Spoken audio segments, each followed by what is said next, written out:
Muy buenas tardes a todas las personas que nos acompañan que se van conectando en el día de hoy o que quizá nos estén viendo en la retransmisión de la emisión del día de hoy.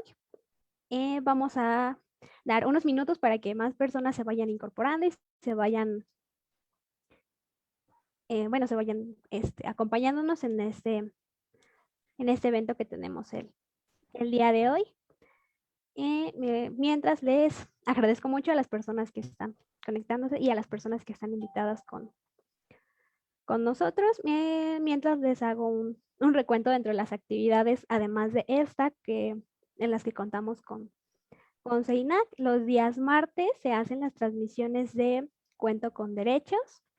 Los días miércoles son las sesiones de ¿Qué hacer cuándo? Los días viernes son las actividades de sexualidad responsable libres de prejuicios. Y como cada jueves se transmiten los diálogos de crianza positiva. Entonces vamos a dar unos minutos en lo que se unen más personas.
Bueno, ahora sí, vamos a dar inicio al diálogo del día de hoy, que en el marco de las actividades que ha tenido CEINAC rumbo al 8M y empatándolo con el espacio de crianza positiva, el tema de hoy que vamos a hablar es abuelas, madres, tías e hijas de desaparecidas. Creo que este tema es bastante importante, pues estamos hablando del tema de desaparición y pues desgraciadamente es un tema más recurrente en nuestros días. Y para hablar de este tema tenemos a dos personas que nos acompañan y que vamos a pasar a que se presenten con nosotras. Entonces, adelante, por favor, doctora Carla. ¿Qué tal? Muy buenas tardes. Soy Carla Salazar Serna. Soy doctora en Filosofía del Trabajo Social con orientación en Políticas Comparadas de Bienestar Social, maestra en Trabajo Social, licenciada en Derecho y bueno, soy investigadora social, me dedico a la academia, a la investigación y mis temas de investigación pues están relacionados con las personas y las familias víctimas de violencia extrema o de violaciones graves a sus derechos humanos. He trabajado con buscadores de asilo, con refugiados en países como Noruega. He realizado investigaciones, tanto investigaciones como proyectos de intervención con estos grupos sociales. Y dentro de mi formación como investigadora, realicé estancias de investigación en Murcia, en España, en Medellín, Colombia, y bueno, actualmente pues me desempeño como profesora investigadora de tiempo completo y mis temas tienen que ver mucho con los procesos de resiliencia frente a violaciones graves de derechos humanos. Acompaño a algunos colectivos, algunas familias en algunos de sus procesos, no tanto como yo quisiera, pero sí, hago talleres y cursos sobre resiliencia para poder sobrellevar esta adversidad de la desaparición hasta lograr sobreponerse a la adversidad, que no a la desaparición, y poder acompañarles de manera efectiva. Muchas gracias por la invitación. Muchas gracias, doctora. Adelante con la otra persona que nos acompaña el día de hoy, por favor. Hola, ¿qué tal? Es un gusto saludarle a todos, a todas y todos. Primero saludo a la doctora Carla Salazar, ¿qué tal? A Sandra, a Salvador, a Rafa y a todo el amable auditorio que nos está viendo a través de la plataforma pues, de Facebook. Mi nombre es Abel Rodrigo Llanos Vázquez y yo soy el titular de la Comisión de Búsqueda de Personas del Estado de Hidalgo. Estoy a sus órdenes y mucho gusto. Muchas gracias tanto al comisionado como a la doctora que nos acompañan el día de hoy, y pues yo voy a ser quien va a estar moderando el diálogo que tenemos el día de hoy. Soy Sandra Elizabeth García Reyes y actualmente me encuentro formando parte del equipo de CEINAC. Entonces iríamos con la primera pregunta que tenemos para el día de hoy, que es ¿qué hacer ante una desaparición de una abuela, una madre, una tía o una hija? Entonces, doctora, aprovechando que ya tiene abierto su micro, si nos pudiera hablar al respecto de esto, A mí por me favor. encantaría que pudiera Abel comentarnos primero y después yo inicio mi Ok, intervención. perfecto. Adelante, comisionado, por favor. Gracias, Sandra. Pues mira, es muy importante primero, a mí me gustaría, y aprovecho la oportunidad a mí me gustaría primero diferenciar entre una persona desaparecida y una persona no localizada, cómo lo marca el contexto legal, ¿no? En la Ley General en materia de personas desaparecidas, primero nos menciona muy específico lo que es una persona desaparecida y es muy diferente a lo que es una persona no localizada. Entonces debemos de nosotros, para poder entender o más bien nosotros poder saber qué hacer en caso de una persona desaparecida o una persona no localizada, debemos saber primero cuál es la diferencia entre ambas. Si me lo permite el auditorio, a mí me gustaría comentarles lo siguiente. Una persona desaparecida es aquella que tras su ausencia se prevé o se presume la probable comisión de un delito. Y una persona no localizada es aquella que tras su ausencia no se presume la comisión de un delito. O sea, que es una ausencia voluntaria. Diversas causas muy, muy válidas, diversas como problemas familiares, cuestiones sentimentales, búsqueda de un mejor empleo, cuestiones de preferencias sexuales y demás. Pero al final del día es una salida voluntaria. Esto es una diferencia muy importante que me gustaría yo comentarles primero.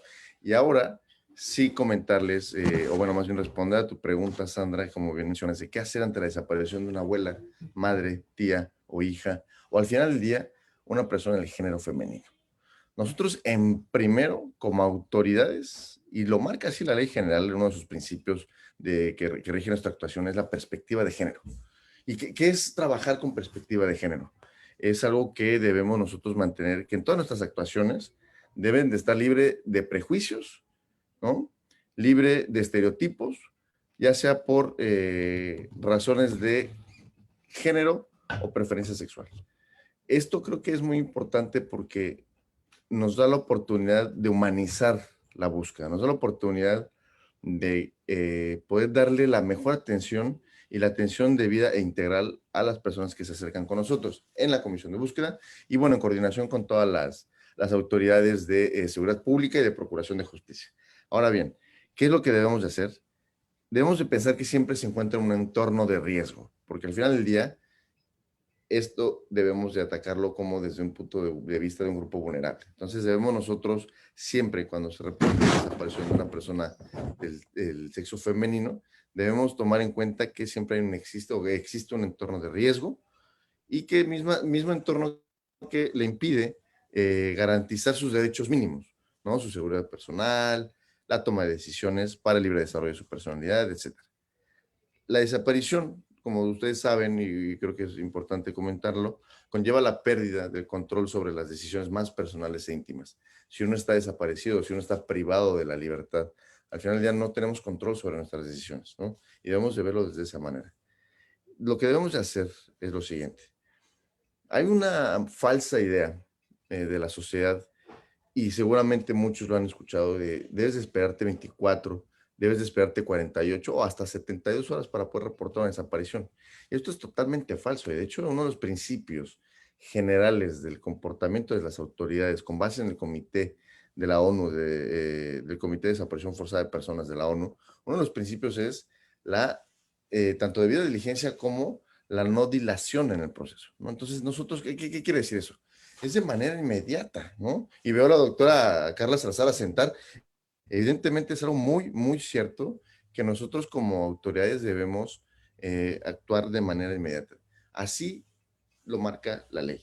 Debemos de hacerlo en la ligera sospecha, y hay veces que es lamentable que ciertas instituciones o servidores públicos, y porque me ha pasado, ¿no? Que llegan conmigo y me dicen, oiga, comisionado, o con mi equipo de trabajo, es que en tal lugar me dijeron que me tengo que esperar, que probablemente está con el novio o probablemente está con sus amigas y regresa en 24 horas. Y si no regresa, y si la encontramos en una consecuencia fatal, ¿no? Si la encontramos en temas que ya transgreden más allá de su intimidad y que puede ser una consecuencia jurídica, esto es súper, súper grave, ¿no? Entonces, independientemente de que se trate de una persona del sexo femenino, todas las personas se buscan de manera inmediata. Evidentemente, en el tema de una persona del sexo femenino, se hace desde el punto de vista de la perspectiva de género, sin estereotipos y sin una discriminación y sin un prejuicio. Y ahí va el típico, la chica de 20 años o la niña de 15 años que se fue con el novio. Eso es pésimo. Eso es lo que eso nos debemos de quitar de la cabeza, ¿no? Nosotros no sabemos qué es lo que puede estar sufriendo. Como lo dije al principio, ¿no? Es una forma o es una, existe un entorno de riesgo en el cual se reduce su seguridad personal y se anula la toma de sus propias decisiones. Entonces debemos de verlo desde ese punto de vista, ¿no? Sin estereotipos, sin prejuicios, para poder nosotros hacer las mejores actuaciones. Ahora, eso es algo que les quería comentar, Ricky, que a eso iba mi plática, ¿no? O la respuesta. Lo que vamos a hacer inmediatamente cuando desaparece una madre, una abuela, una tía o hija o del sexo femenino es reportar inmediatamente a la autoridad. ¿A qué autoridad? A la autoridad competente. Procuración de Justicia, o sea, un ministerio público, la Comisión de Búsqueda de Personas, y nosotros, y hablo yo creo que por todas las autoridades, estamos obligadas, y así lo hacemos, que desde el primer momento en el cual nos reportan la desaparición o no localización de una persona, nosotros tenemos esta obligación y nos comunicamos y hacemos un equipo interdisciplinario e interinstitucional, ¿no? Multidisciplinario, que activamos el protocolo homologado de búsqueda, que al mismo tiempo en que estamos recibiendo el reporte, de este lado ya está mi equipo de operativo buscando primero y descartando en lugares públicos como hospitales, cerezos, algún albergue, porque no sabemos si alguna de las causas por las cuales salió fue violencia familiar. Tenemos convenios con varios albergues de mujeres violentadas y llamamos, oye, no está la señorita, la señora. Hay veces que las hemos localizado así, es información súper confidencial lo que nos manejan los albergues, pero tenemos que descartar esto y al mismo tiempo despachamos a las autoridades de seguridad pública para que vayan al último lugar donde se le vio, empiecen a entrevistar a familiares, revisar cámaras del C5 y se empieza a hacer toda esta maquinaria interinstitucional y se echa a andar toda la máquina del Estado para poder localizar a esta persona. Al final del día, es una instrucción muy precisa del señor gobernador Omar Fayad, que debemos no escatimar en ningún recurso y en ningún, tanto financiero como humano, para poder localizar a las personas, ¿no? Entonces, recapitulando todo lo antes mencionado, deben de reportar de inmediato autoridades competentes, ¿no? Y deben, evidentemente, hacerlo a la ligera sospecha de la desaparición o ausencia de un familiar o amigo o si es su familiar. No esperarse ni siquiera 12 horas, ni siquiera una hora. El tiempo es valioso en este tema. Y se los digo desde la experiencia propia de trabajos previos, el tiempo, créanme, que es el mejor aliado en cuanto a investigar una persona, el paradero o la desaparición, ¿no? Ahora sí, doctora Carla, gracias. Muchas gracias, comisionado. Muy importantes sus palabras y el mensaje que da a la población en general de que no esperen, de que el tiempo es valioso y de que las autoridades van a responder. La situación en México es espantosa. El tema de desaparición nos ha llevado a una crisis humanitaria sin precedentes. Se podría comparar en cuestión de cifras este desastre llamado desaparición con un país como Colombia, por ejemplo, ¿no? Colombia, en un periodo aproximadamente de 60 años, tuvo un registro de 80 y casi cerca de 83,000 personas desaparecidas. En un registro de 60 años que data de 1958 a 2018. Países del Cono Sur donde ha sido este fenómeno de la desaparición forzada un tema muy doloroso y que ha caracterizado un régimen de dictadura en estos países, pues en un periodo de 20 años, entre países como Argentina, Chile y Uruguay, suman cerca de 14,000 personas desaparecidas. Y estoy hablando de cifras oficiales. Sin embargo, en México nos acercamos ya, si no es que ya se han contado 90,000 desapariciones. Y estamos hablando de que más del 95% de estas desapariciones han ocurrido en estos últimos 12 años. Entonces, claro que es muy evidente que ante una desaparición el tiempo es importante, que tenemos que recurrir a las autoridades, que se tiene que hacer la búsqueda desde una perspectiva de género, pues no es lo mismo hablar de hombres desaparecidos que de mujeres desaparecidas, aun cuando las mujeres desaparecidas representan la tercera parte del registro total de personas desaparecidas. Hay más hombres desaparecidos que mujeres. En el caso de las desapariciones de mujeres, hay otras cuestiones estructurales peculiares que hay que mirar. Por eso aplaudo que Carla Quintana en estos últimos meses haya insistido mucho en realizar las búsquedas desde una perspectiva de género. Pero hay que hablar también de manera clara. La realidad es que el fenómeno de desaparición ha sobrepasado cualquier estructura gubernamental de atención. Y esto lo tenemos que tener muy claro. Porque ante una desaparición, no solo debemos de recurrir a las autoridades, debemos de recurrir a quienes tienen más experiencia en el camino y de quien tenemos que aprender, que son de los colectivos y grupos de familias que están buscando a sus desaparecidos. Entonces, ¿qué es lo que debemos de hacer ante una desaparición? Correr, pedir ayuda, pedir el auxilio de un colectivo. No van a encontrar ayuda más eficaz que es a través del colectivo, porque a través del colectivo se van a contactar autoridades, se van a realizar diligencias que a veces tardan tiempo, si nos llevamos este camino por la estructura burocrática. Aplaudo que el comisionado Abel nos haya comentado que ya no hay que esperar para hacer una denuncia sobre una desaparición, pero esto es muy reciente. Tenemos que enfatizar que hace tan solo un poco más de un año, pues sí teníamos que esperar, ¿no? A lo mejor no las 72 horas, pero sí teníamos que esperar. Y hace un poco más de años, 5 más o menos, si no me equivoco, teníamos que esperar 72 horas. Entonces teníamos que realmente realizar otras alternativas de búsqueda. La situación es lamentable. La crisis humanitaria es lo que representa nuestra historia contemporánea. Y no nada más es tarea del gobierno incidir para que esto pare. Aquí tenemos que ver tanto sociedad como academia, como cada brazo, cada mano que pueda auxiliar a las personas que tienen un familiar desaparecido, a una mujer desaparecida, se agradece. ¿Qué hacer ante el caso de una mujer desaparecida? Yo insisto, contactar a algún colectivo que esté en nuestro estado cercano, contactar a las autoridades y no parar. Las primeras horas son cruciales.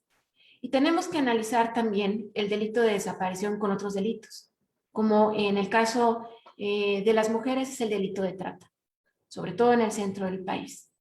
Si nosotros como sociedad, como academia, no exigimos esta atención gubernamental sobre el delito de trata, las desapariciones van a seguir ocurriendo.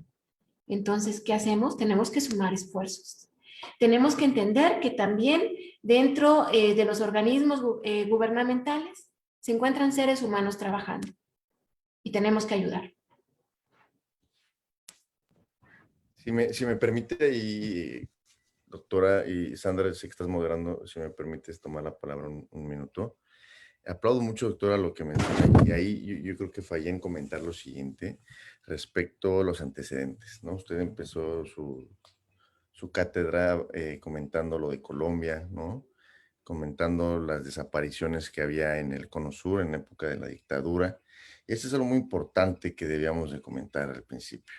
El Estado mexicano, o sea, el Estado mexicano entendiéndose como país, ¿no? No tal como Estado de Hidalgo, cada una de las entidades federativas, sino que el Estado mexicano tiene una gran deuda y la sigue teniendo con los deudos de personas desaparecidas, ¿no? Bien lo comentó la doctora Carla, hay más de 80,000 registrados oficialmente, ¿no? No sabemos la cifra negra, la famosa cifra negra de cuántos haya, ¿no? La época de la Guerra Fría, la época de los 70s, 80s en estas persecuciones estudiantiles con la DFS y demás cuestiones históricas.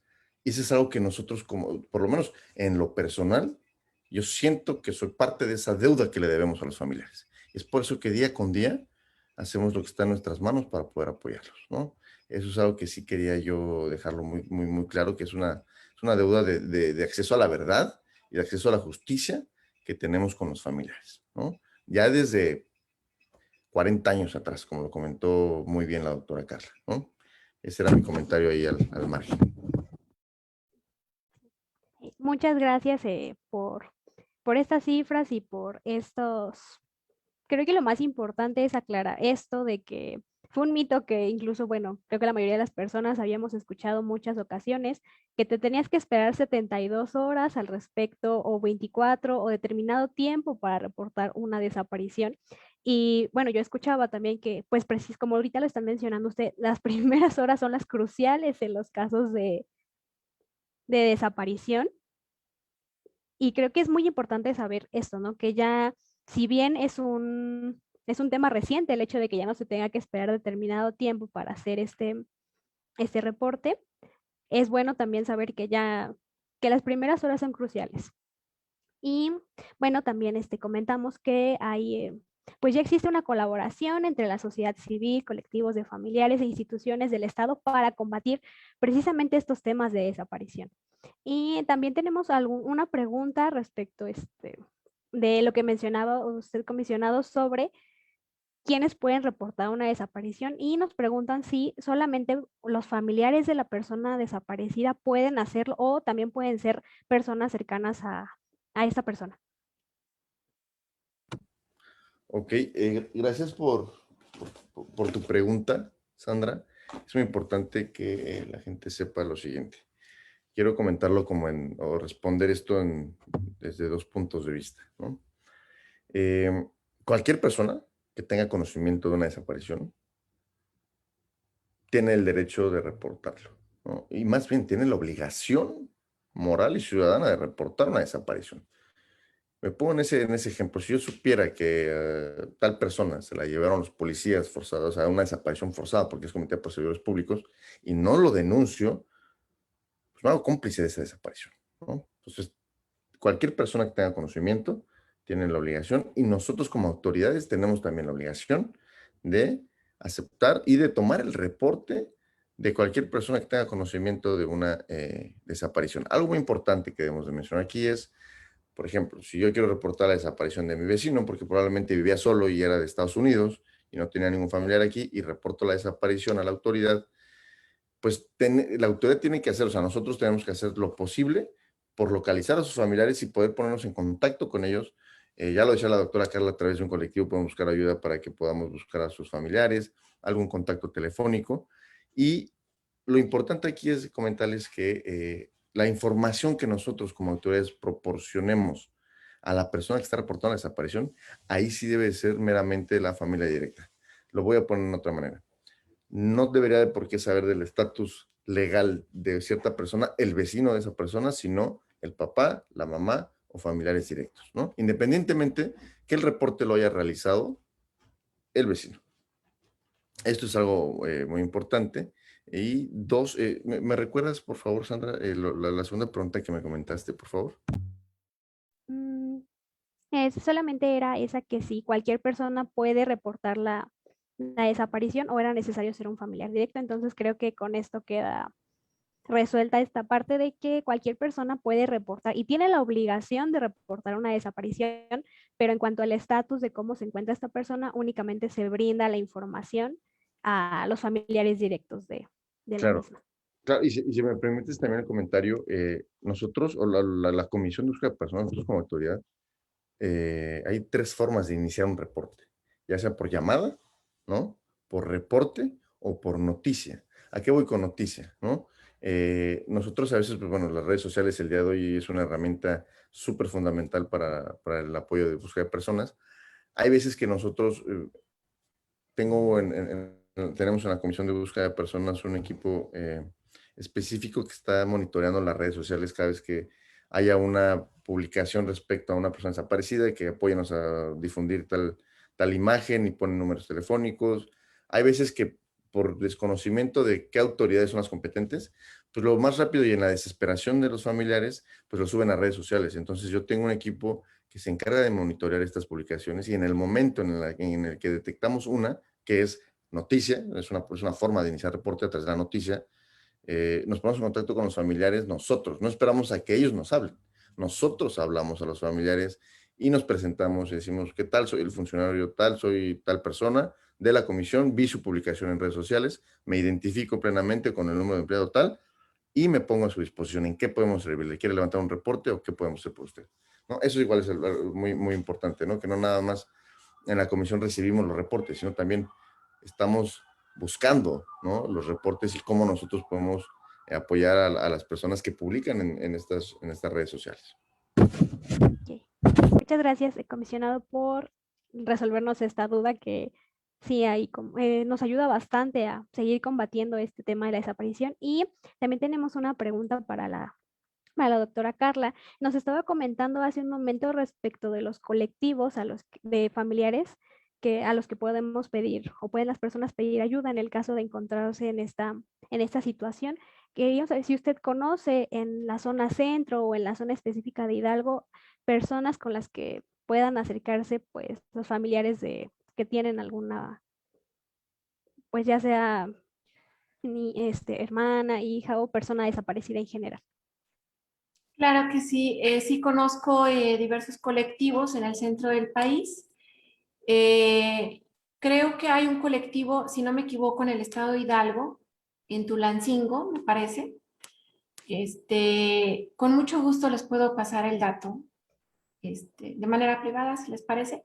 Y si no, ustedes pueden encontrar también los colectivos María Herrera, que estoy segura que los pueden canalizar con el colectivo más cercano a su entidad.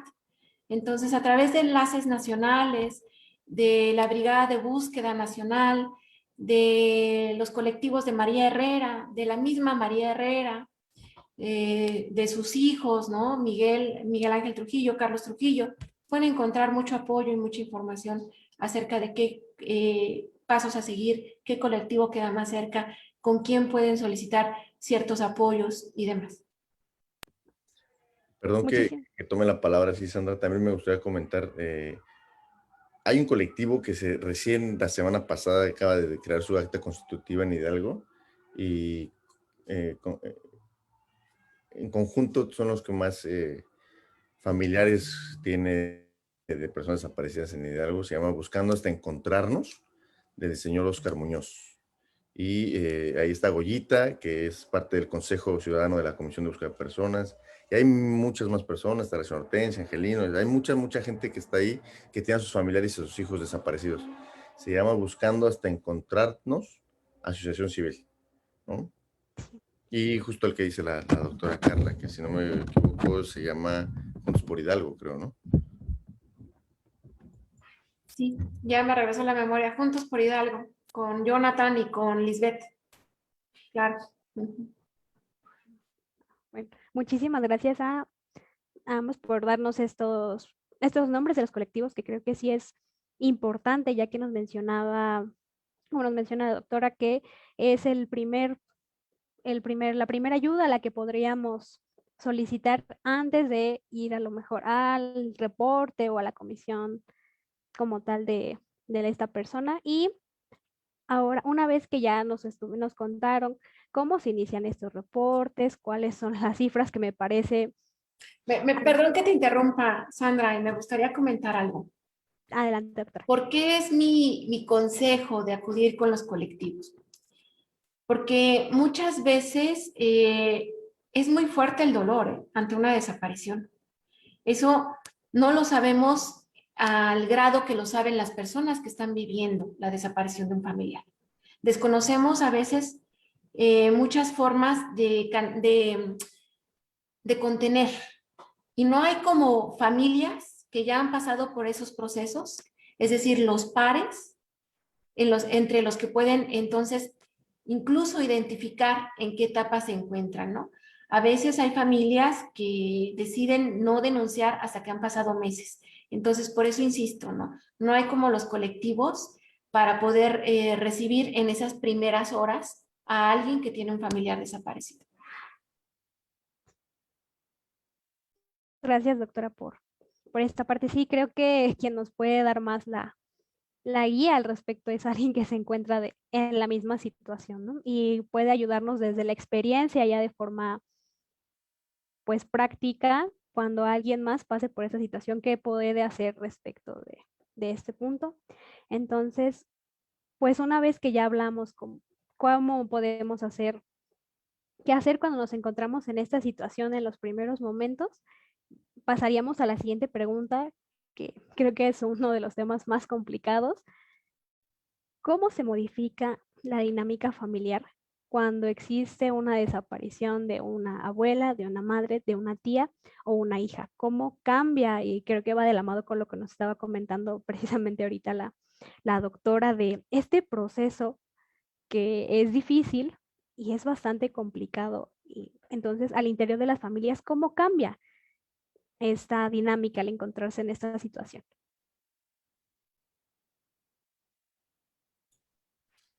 Bueno, si me permite, Abel, voy a comenzar.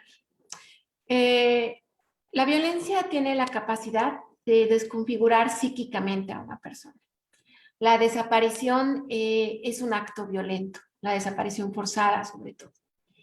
Entonces, las reacciones en una familia dependen de muchas cosas. Primero de las etapas, ¿no? La etapa en que inicia, ¿no? este calvario, este via crucis por hacer una búsqueda de un familiar desaparecido. Esa es la primera etapa. Pero también entra en función de si ellos presenciaron la desaparición, si no la presenciaron, si saben de un acto violento relacionado con la desaparición, si saben de amenazas previas y demás, o si simplemente ya no tuvieron noticias de su ser querido. Entonces, en esa primera etapa depende mucho cómo sucede la desaparición, ¿sí? Pero indudablemente en las primeras semanas hay sentimientos de dolor, un dolor inmenso, ¿no? De angustia, de depresión, de ansiedad. Y cada integrante de una familia tiende a responder de manera diferente, ¿sí? En este sentido entra un análisis incluso del impacto de la adversidad, ¿no? O sea, no es lo mismo perder a una madre que a una hermana, que a una hija, ¿sí? Depende también del vínculo que se tenga con la persona. Entonces, la dinámica familiar responde a un antes de la desaparición y un durante la desaparición. Y durante, bueno, valga la redundancia, durante ese durante tenemos que analizar las diferentes etapas, ¿sí? Y la primera etapa precisamente es la más difícil porque la angustia está en el desborde. Hay que buscar contención, hay que buscar incluso apoyo terapéutico y muchas veces las familias no han tenido ese privilegio. Y aparte, cuando lo han tenido, desafortunadamente los profesionistas no han respondido al nivel. Desafortunadamente han recurrido a teorías como el duelo, como el psicoanálisis, ¿no? Teorías que no responden a nuestra realidad inmediata. Entonces, desafortunadamente, las familias han estado expuestas a una respuesta profesional ineficiente. ¿Por qué? Porque se les ha pedido, y esto lo tengo registrado en mis estudios, se les ha pedido vivir un duelo. Y la realidad es que ante una desaparición no se puede vivir un duelo. No se puede hablar de un proceso de duelo porque no se puede cerrar. El duelo solamente se vive ante una pérdida absoluta. Y cuando hablamos de desaparición, hablamos de una pérdida ambigua.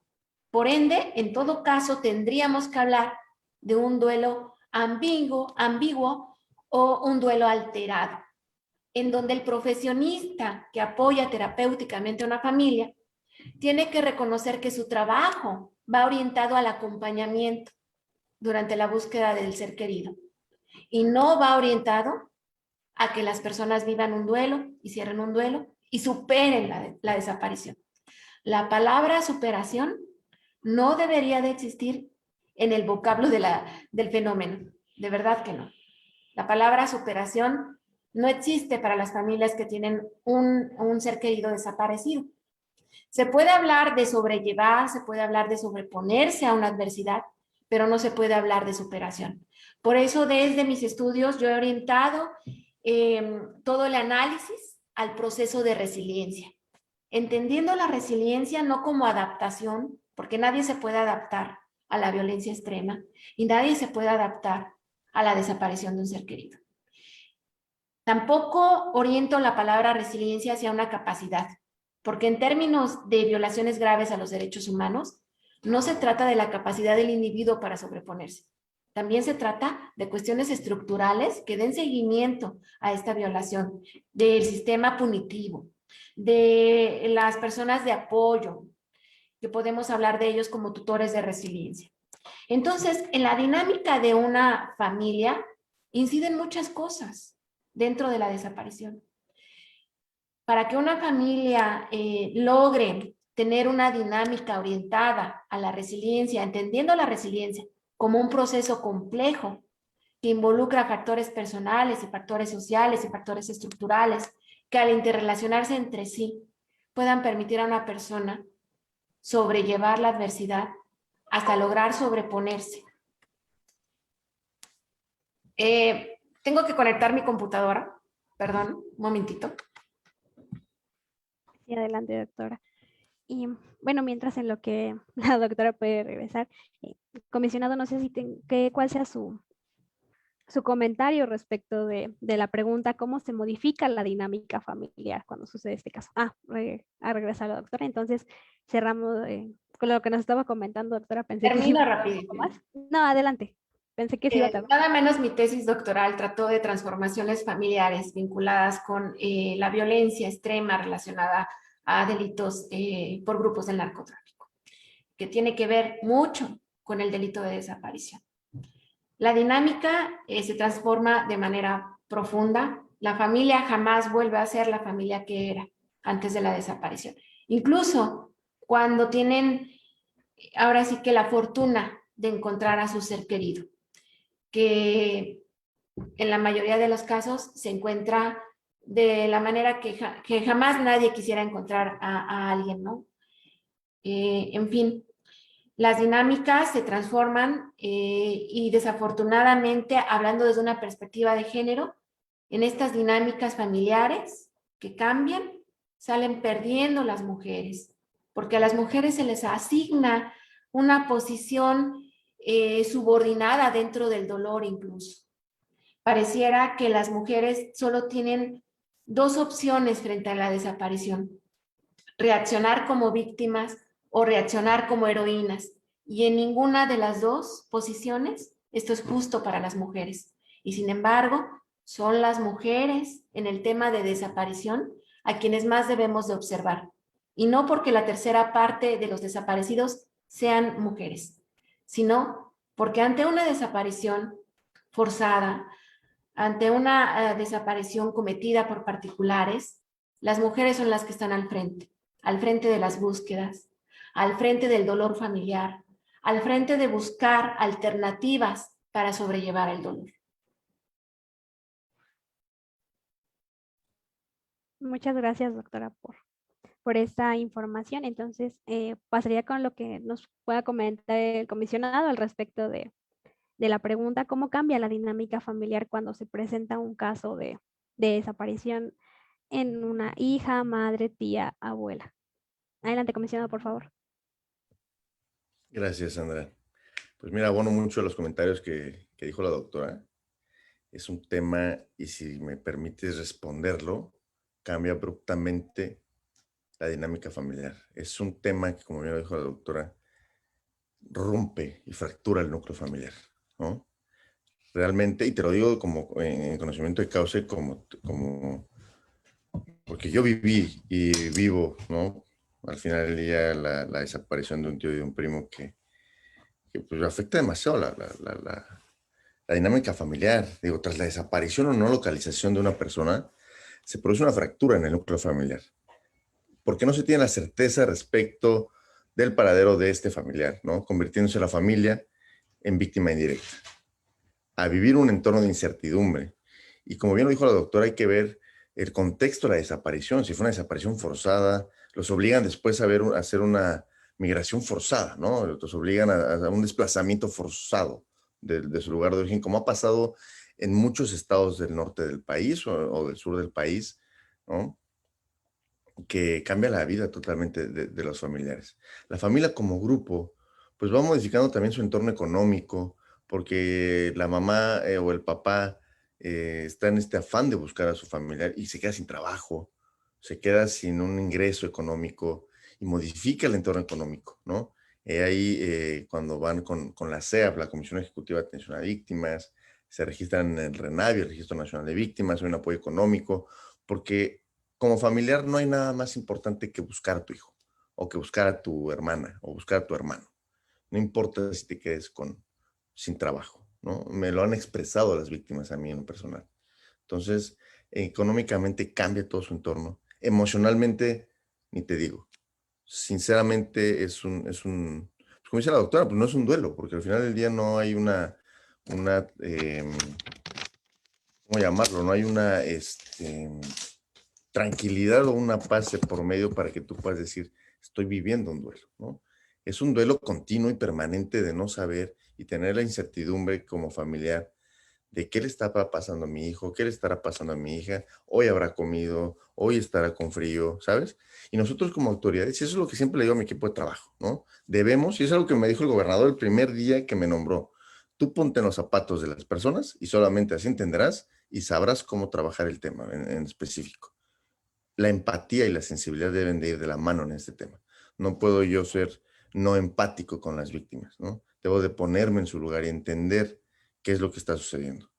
Porque como te comento, aparte de su entorno económico, su entorno emocional y social cambian, ¿no? Ante tal circunstancia en la comisión, a través de la Dirección de Atención Ciudadana, pues se les brinda un apoyo integral psicológico y jurídico con el objeto de lograr un equilibrio familiar, ¿no? Yo sé que es difícil, sé que es súper complicado, pero al final del día abona muchísimo para agilizar la búsqueda, los procesos de búsqueda, humanizar el proceso de búsqueda del ser querido de la víctima indirecta que está con nosotros, ¿no? La atención psicológica, y yo creo que aquí la doctora no me va a dejar mentir, permite que estos familiares o que estas personas que están buscando a sus familiares pues recuerden o expresen circunstancias que en el momento no recordaban, ¿no? Por el mismo shock o por el mismo estado em, de alerta en el que se encuentran, en el estado tan crítico que están cuando se desaparece un familiar, ¿no? Y estos datos sirven, y así hemos tenido un par de ejemplos, que al final nos apoyan muchísimo con la localización o con la búsqueda de los familiares, ¿no? Recapitulando, realmente, y lo quiero cerrar con 3 palabras, es desastroso vivir la desaparición de un familiar. Cambia totalmente el núcleo familiar, se fractura el núcleo familiar. La familia no llega a ser la misma. Aún encontrando, porque no sabemos de qué manera se encuentra su familia posteriormente, ¿no?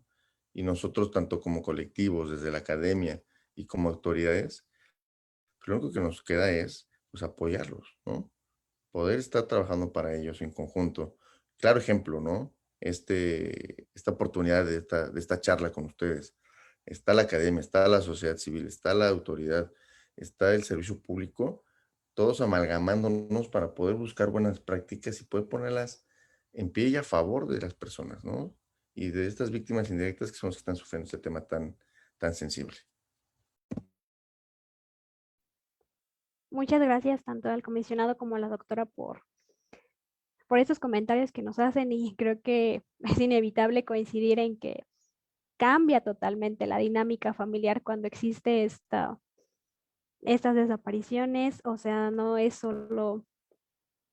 como lo comentan, vivir un duelo, porque no estamos hablando de un duelo, sino de un proceso totalmente diferente, ¿no? Es una etapa en la que, como nos menciona la doctora, cada quien vive de forma distinta y también creo que hablando específicamente de las mujeres, de abuelas, tías, madres e hijas, las circunstancias, como también nos decían previamente, son diferentes.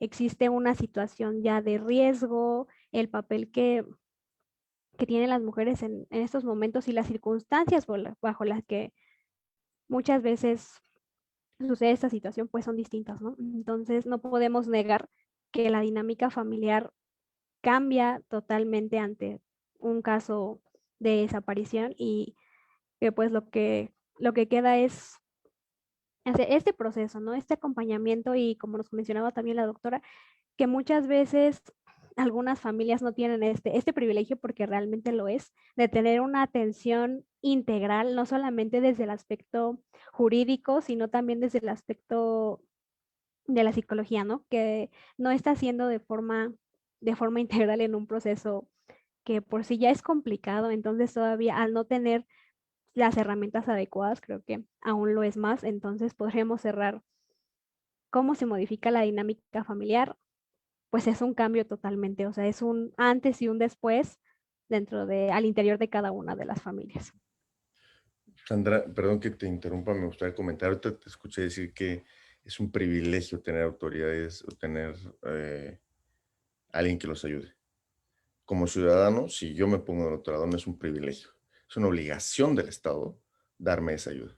Y yo lo veo desde el lado de vista como comisionado, es mi obligación y no les estamos haciendo ningún favor a la sociedad. Al contrario, es mi obligación y es mi trabajo estar donde estoy y ayudar a la gente, ¿no? Quiero que quede eso claro, no, no es un privilegio, más bien al contrario, el privilegio es mío de poder estar sirviendo y apoyando a la gente, ¿no? La gente lo debe de ver como un derecho ciudadano meramente, como empecé mi práctica, es una de las deudas que el Estado mexicano tiene con los familiares de personas desaparecidas desde hace 50 años, ¿no? Me gustaría agregar algo, Sandra. Adelante. Eh, Creo yo que en el sentido de hablar de un privilegio para el apoyo terapéutico, no tiene que ver con la obligación de las autoridades por impartirlo, sino más que nada, estamos hablando de más de 80,000 familias afectadas por la desaparición. Esto ha llevado al desborde de muchas entidades gubernamentales. Aplaudo los esfuerzos del Estado de Hidalgo, pero hablemos, por ejemplo, de estados como Nuevo León, como Morelos, como Guanajuato, como Tlaxcala. En ese sentido hablamos de cuando una familia tiene ese apoyo terapéutico profesional, vaya que es un privilegio tenerlo, porque ha llegado este fenómeno a tal intensidad que seamos realistas. Desafortunadamente no podemos darle la atención merecida a tantas y tantas familias. Yo en mis estudios he descubierto, por ejemplo, que ante una desaparición, no nada más desaparece la persona de manera física, sino también se desaparece de una manera emocional, de una manera funcional dentro de la familia. Es decir, tengo muchos integrantes de una familia que dicen, no nada más desapareció mi hermano, desapareció mi madre, mi padre. ¿Por qué? Porque ya no están, porque están aquí, pero no están.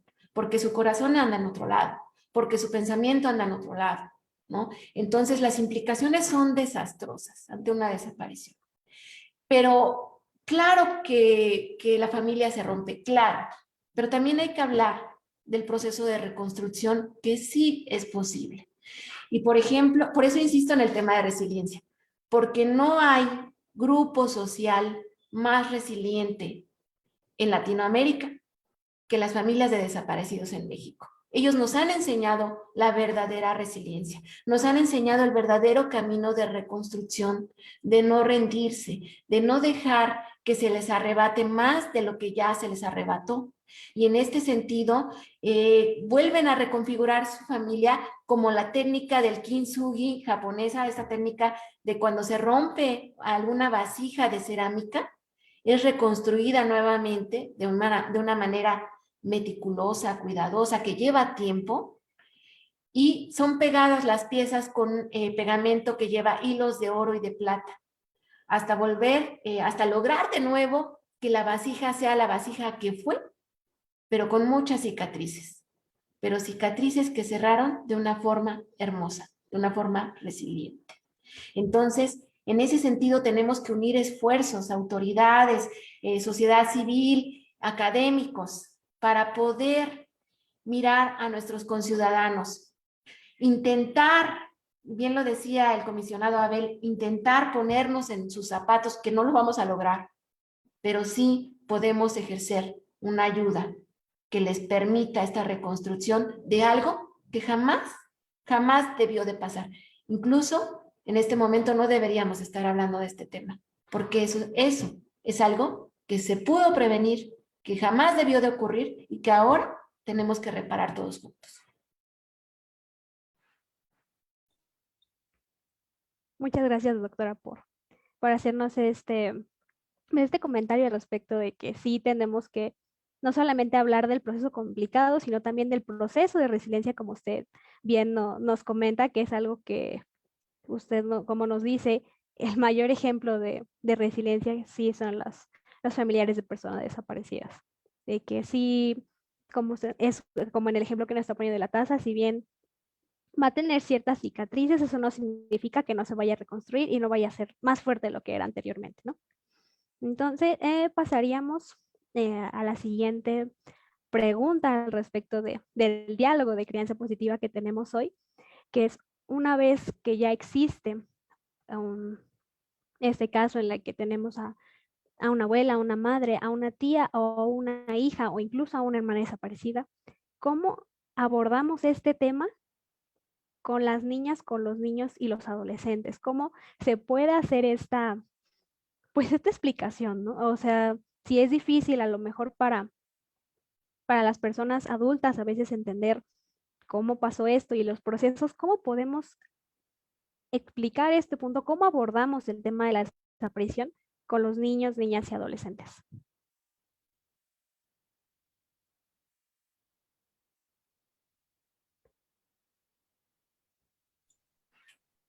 Híjole, es que me quedo sin palabras, vaya que es un tema difícil. Principalmente porque como sociedad hemos respondido de una manera muy limitada hacia la niñez, hacia los jóvenes víctimas de esta violencia. No les hemos dado ni la mirada ni la escucha suficiente. Entonces, de pronto, desde mi experticia, yo no te podría decir cómo responder, porque incluso acabo de terminar un artículo que se llama Crecer entre ausencias, que precisamente plasma esta falta de análisis sobre los chiquillos, sobre las chiquillas, ¿no? Y a veces queremos incluso protegerlos de una realidad que ya está inmersa en su entorno, ¿no? Entonces, el ocultar una desaparición no es una medida que les pueda ayudar.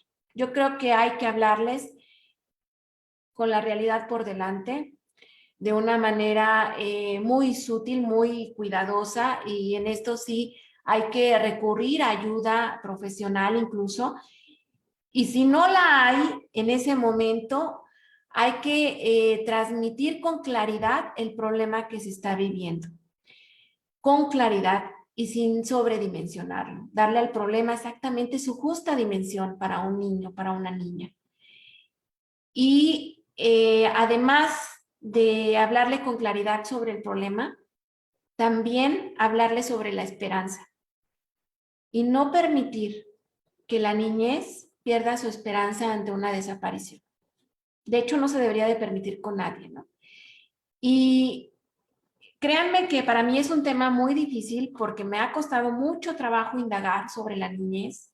Yo siempre he indagado sobre adultos y sus procesos y me cuesta trabajo en la cuestión de la niñez porque para mí es un tema muy doloroso de por sí y de pronto tratarlo con los menores pues es algo que yo no he alcanzado todavía como quisiera, ¿no? Sin embargo, sí te puedo decir, Sandra, que he encontrado en las familias diversos ejemplos para comentarle a una menor, a un menor, sobre una desaparición, para trabajarlo con ellos, para no excluirlos de la realidad, pero tampoco condenarlos de manera determinante, de manera lineal, a un sufrimiento innecesario.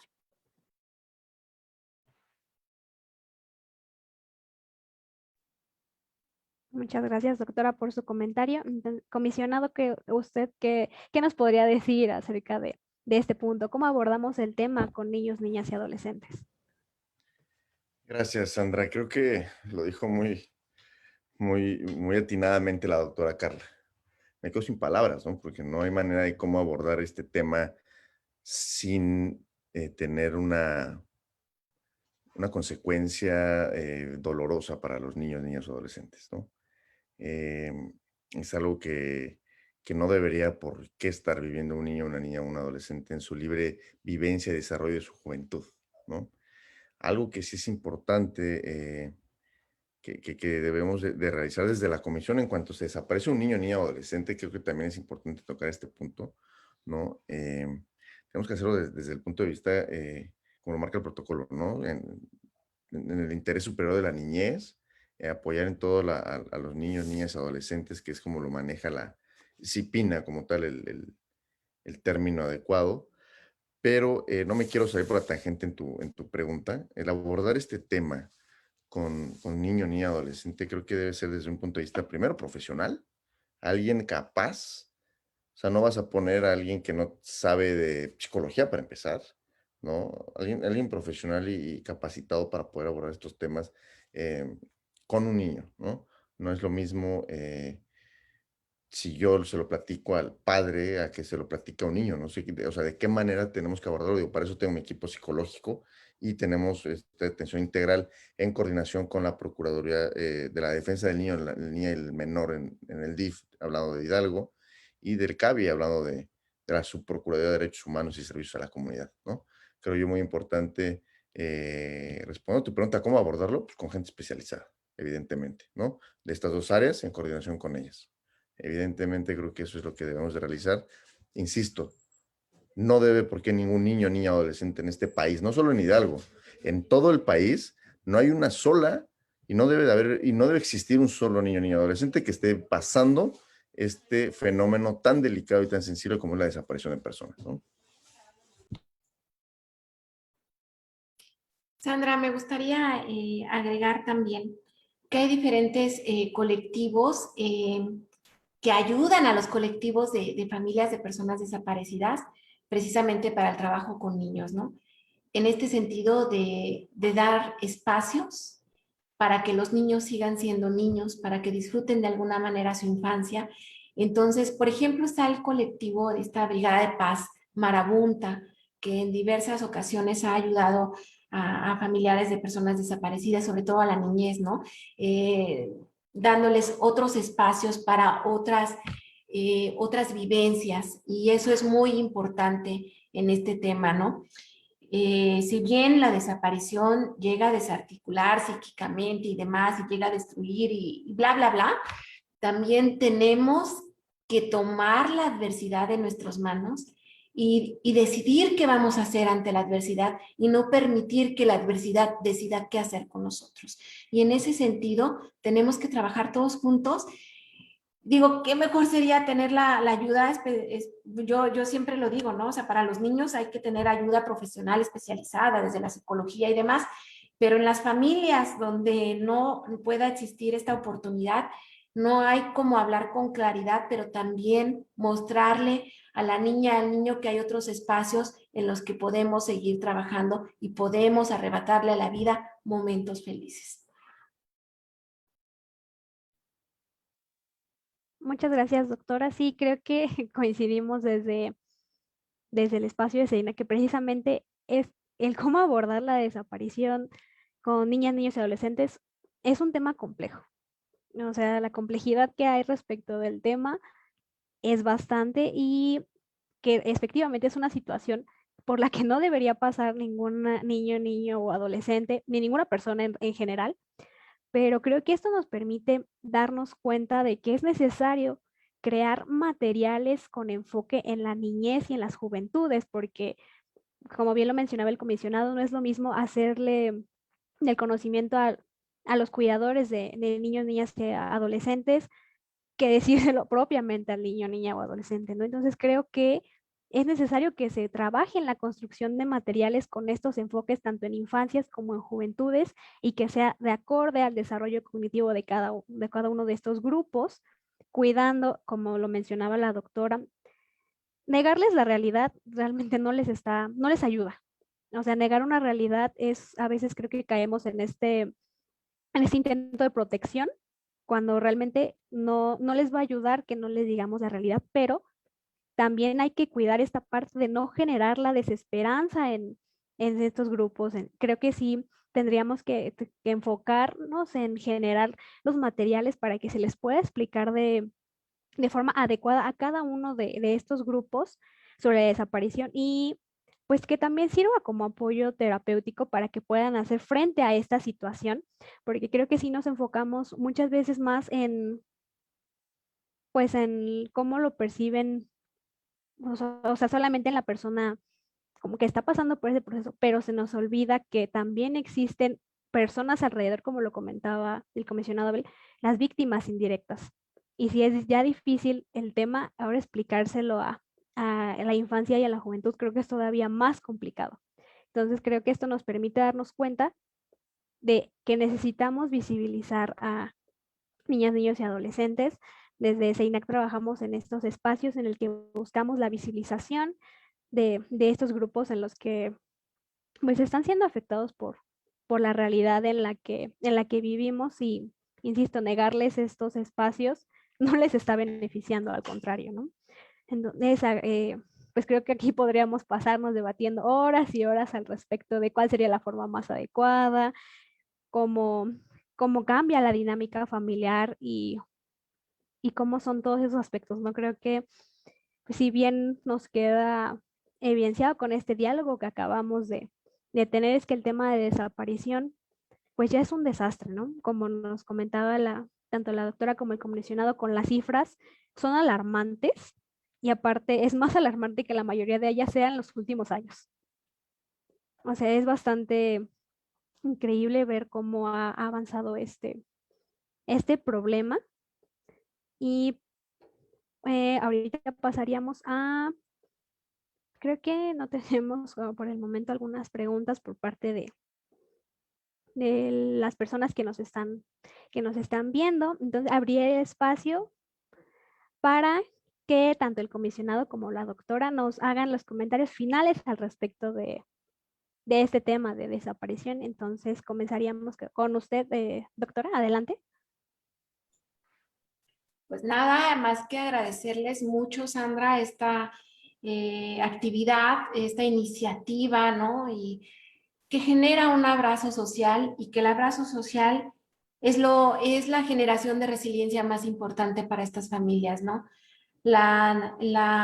Ignorarles, el ocultar, el no mirarles es lo peor que podemos hacer, ¿no? Bien lo dicen los estudios de Boris Cyrulnik, este gran teórico francés, experto en la resiliencia. Sus estudios son orientados a niños sobrevivientes del Holocausto, ¿no? Entonces, bien dice él que se les condenó por décadas a guardar silencio, a no mencionar lo que había ocurrido, ¿no? Y eso fue una de las peores atrocidades que pudieron sufrir, además del exterminio y de la persecución.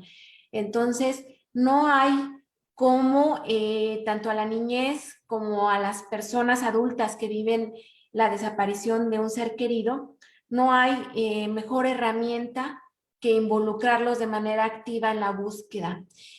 Y cuando hablo de, o digo esto y hablo de la niñez, pudiera soltarse aquí un debate muy fuerte, pero no estoy diciendo que los niños agarren picos y palas, ¿no? Como vulgarmente se ha hecho de algunas entidades. Eh, las autoridades han regalado palas y picos, que eso no se debe hacer, eso es una tontería absoluta. No estoy diciendo que los niños agarren pico y pala, sino que sean partícipes también de su presente y de su futuro, en el sentido de poder tener el derecho supremo, ¿no? De ser niños y trabajar por esos espacios es tarea de todos, tarea de la academia, tarea de las autoridades, tarea de las organizaciones civiles, tarea de todos, ¿no? Entonces, pues nada, Sandra, yo estoy aquí para ustedes. Creo que la gran llave para sobrellevar esta gran atrocidad es generar caminos de resiliencia, caminos de reconstrucción, donde no permitamos que se nos arrebate más de lo que ya se nos arrebató, donde la sociedad pueda incidir desde cualquier trinchera para minorar el dolor de estas familias. Muchísimas gracias por el espacio, muchísimas gracias por su trabajo, Sandra, muchísimas gracias por su trabajo, comisionado, y pues aquí estamos para hacer redes de apoyo.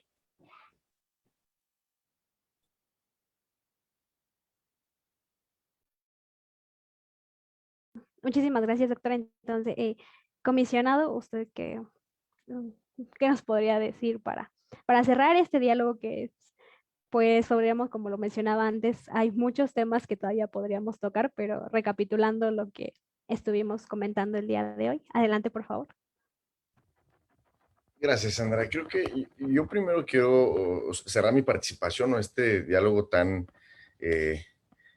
tuvimos un gran deleite al escuchar a una académica tan importante como lo es la doctora Carla. La verdad que me sumo a todos estos temas que ella conlleva, la tesis doctoral que aplicó en su haber académico. Creo que construye muchísimo, ¿no? Pero algo importante, yo comencé mi participación queriendo diferenciar, o más bien dando a entender que era una persona desaparecida y una persona no localizada. Yo quiero comentarles que en Hidalgo el 95% de los reportes son no localizaciones, o sea, personas que se ausentan voluntariamente. ¿Y por qué lo menciono? Porque podemos prevenir este tema, ¿no? También es un tema de prevención, de que nosotros como desde autoridades implementemos políticas públicas a favor de la sociedad para poder prevenirlos. ¿Y cómo lo vamos a hacer? Algo muy importante, la prevención de las desapariciones desde casa, ¿no? Desde el núcleo familiar, los padres, las madres, los jefes de familia, ¿no? Debemos poner atención en aspectos muy importantes que reflejan señales de alarma en nuestros hijos o nuestros familiares. Estos pueden ser bajo rendimiento escolar en los hijos, hablar o bromear por temas, y perdón que lo diga, pero o sea, se tienen que decir, ¿no? De temas de como el suicidio, ¿no? Cuando bromean con temas delicados como el suicidio, escaparse de su casa, o temas de adicciones, ¿no? Cambios de amigos de manera repentina, cambio de hábitos personales, problemas al dormir. Bueno, infinidad de factores de riesgo que nosotros como padres, madres o jefes de familia debemos identificar desde un principio, ¿no? Porque esto puede prevenir, y me ha pasado, y a raíz de los análisis de contexto realizados en la comisión, pudimos observar ciertos patrones de desaparición, ¿no? Esto es algo que yo quería comentar, ¿no? Y segundo, pues comentarte a ti, Sandra, a todo el auditorio de manera virtual, que como lo ha instruido el señor gobernador, licenciado Omar Fayad, nosotros tenemos una mera y un mismo objetivo, que es la búsqueda y localización de personas desaparecidas en el estado de Hidalgo. Nosotros en la Comisión de Búsqueda de Personas, ¿qué es lo que hacemos? Al final del día nosotros impulsamos, ejecutamos y coordinamos todas las acciones de búsqueda en coordinación con organizaciones de la sociedad civil, colectivos, que son al final del día los que a veces más experiencia tienen sobre este tema, porque llevan 20 años buscando. Son los que han estado con enlaces nacionales, como dice la doctora, son los que han estado en brigadas o en búsquedas nacionales durante 3 días en Tijuana, en Baja California, en Sonora, en Nuevo León. Son de los que aprendemos más. ¿no? Nosotros realizamos estas búsquedas en coordinación con ellos, autoridades de Procuración de Justicia, Seguridad Pública, pero algo muy importante que creo que no quiero que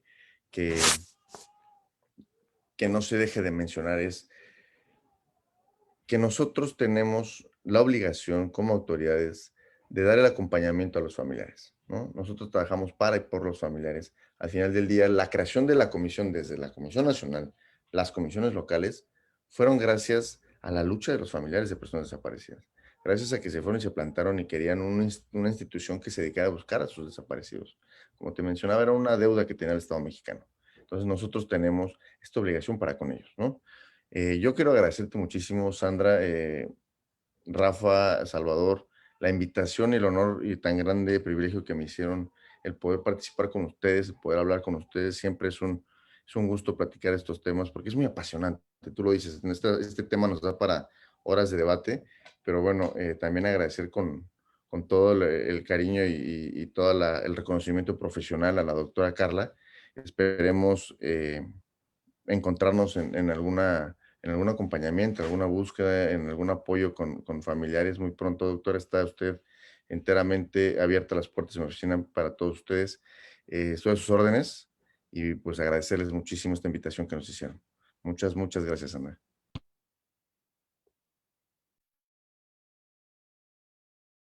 Muchas gracias. Desde el espacio de CEINAC les agradecemos tanto a la doctora como al comisionado que hayan podido darse el tiempo de estar en estos diálogos con nosotros, nosotras y nosotros el día de hoy. Dentro de lo que estuvimos platicando, pudimos pues conocer los diversos puntos de vista tanto de la doctora como del comisionado, y creo que podemos resaltar algo en lo que estamos coincidiendo, es que necesitamos un trabajo conjunto tanto del espacio académico como del espacio gubernamental y las personas de la sociedad civil para poder hacer frente a esta situación, y también en la creación de redes que nos permitan, si bien ya estamos con esta situación, también la prevención y la atención oportuna para estos casos. Y también, como lo mencionábamos, necesitamos esta visibilización en caso de niñas, niños y adolescentes para tratar con este tema. Si bien es algo dentro del espacio en que CEINAC estamos trabajando por esta visibilización, creo que lo más importante es el trabajo conjunto para poder, pues quizás suena muy optimista de mi parte, ¿verdad? Pero disminuir considerablemente estos índices de desaparición que esperemos que con el trabajo en conjunto que podremos realizar, de verdad disminuya, ¿no? Sé que suena a lo mejor de momento muy utópico, pero sería o es por el trabajo que estamos realizando desde los diversos espacios, ¿no? Quizá nos lleve más tiempo, pero la idea y el objetivo final es ese, que ninguna niña, niño o adolescente tenga que pasar por la noticia de que tiene a una madre, a una tía, a una hija, a una hermana desaparecida. Y pues no solamente estos aspectos, ¿no? Sino ninguna persona cercana ha estado no localizada, como nos comentaba el comisionado. Entonces, muchísimas gracias nuevamente por estar en este diálogo, y a todas las personas que nos acompañaron también les damos las gracias por estar en esta transmisión, y también les invitamos a la siguiente transmisión el día jueves, que el tema que se tocará es cómo prevenir la lesbofobia y transfobia en la crianza. Y también si nos pudieran acompañar en la emisión del día de mañana del tema de sexualidad libre de prejuicios, que se emite a las 12 del día. Entonces, muchísimas gracias nuevamente a las y los invitados que tuvimos el día de hoy, y a las personas de la audiencia. Esperamos verla en la emisión del siguiente programa de Crianza Positiva. Muchas gracias por su atención.